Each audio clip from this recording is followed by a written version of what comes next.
বাংলা বর্ষবরণ উদযাপনের মাত্র একদিন আগে নজিরবিহীন ঘটনার সাক্ষী হলো চারুকলা। পহেলা বৈশাখের আনন্দ শোভাযাত্রার জন্য নির্মিত ফ্যাসিবাদের মুখাকৃতিতে ভোরে আগুন দিয়েছে দুর্বৃত্তরা। এ সময় শান্তির প্রতীক হিসেবে নির্মাণ করা শান্তির পায়রারও আংশিক ক্ষতি হয়। আর এই ঘটনাকে রহস্যজনক হিসেবে উল্লেখ করে তদন্তে নেমেছে পুলিশ। আলাদা তদন্তে নেমেছে ঢাকা বিশ্ববিদ্যালয় কর্তৃপক্ষ। বাংলা নববর্ষ 1432 বরণে চলছে ক্ষণগণনা। রাত দিন পরিশ্রম শেষে আনন্দ শোভাযাত্রার জন্য যখন পুরোটাই প্রস্তুত, চারুকলার প্রাঙ্গণ ঠিক সে মুহূর্তে হামলার শিকার হলো আনন্দ শোভাযাত্রার মূল মোটিফ।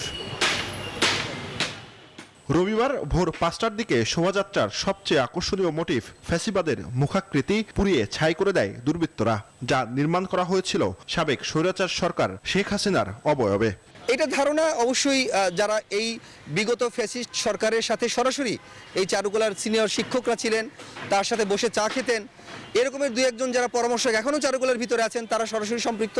শর্ট সার্কিট রইলে মনে করেন ওই ব্যবস্থা আছে, কারেন্ট গেলে মিটার অফ হয়ে যাব, পাঁচটা থাকে, কিন্তু ওই ধরনের তো হয় না। এখন আমার মনে হচ্ছে এটা পরিকল্পিত, কারণ হচ্ছে এখানে যারা গার্ডরা ছিলেন তারা কখন নামাজে যাচ্ছেন, বলা হচ্ছে যে তারা নামাজে গিয়েছিলেন তখন যখন এখানে আগুনটা দেওয়া হয়েছে, তারা কখন নামাজে গিয়েছেন তাদের উপর হয়তো বা আগে থেকেই নজরটা।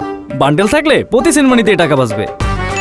বিকাশ সেনমানি বান্ডেল কিনে জিতুন প্রতি লেনদেনে। রাখা হয়েছিল। ঘটনার পরই অতিরিক্ত পুলিশ মোতায়েন করা হয় চারুকলা চত্বরে। গোয়েন্দা পুলিশের পাশাপাশি বিভিন্ন সংস্থাও নেমে পড়ে তদন্তে। আসেন ডিএমপির পুলিশ কমিশনারও। তবে পরিদর্শন শেষে কোনো মন্তব্য করতে রাজি হননি তিনি।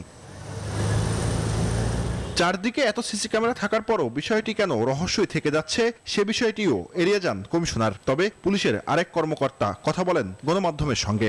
ওই জিনিসটা যারা লাইক করে না তারাই এই কাজটা করবে, এইটা একটা অনুমান নির্ভর কথা। কিন্তু এইটা আমরা তদন্ত করে আমরা যদি ওই ভিডিও ফুটেজগুলো আমরা যখন কমপ্লিটলি এটা ইনভেস্টিগেশন করতে পারবো, আমরা ওইটা যে এখানে লাইটিং আগুনটা লাগাইছে তারা ডিটেক্ট করতে পারলে তার মাস্টার মাইন্ড কারা বা এটার সাথে কারা জড়িত, এইটা ডিটেইল আমরা পরে বলতে পারবো। 2 দিনের মধ্যেই নতুন মোটিফ বানানো সম্ভব বলে জানালেন আয়োজকরা। তারা বলছেন দুর্বৃত্তদের হামলায় থামানো যাবে না পতিত স্বৈরাচারের বিরুদ্ধে জনতার এই ধিক্কার। জুবায়ের সানি, নিউজ 24, ঢাকা।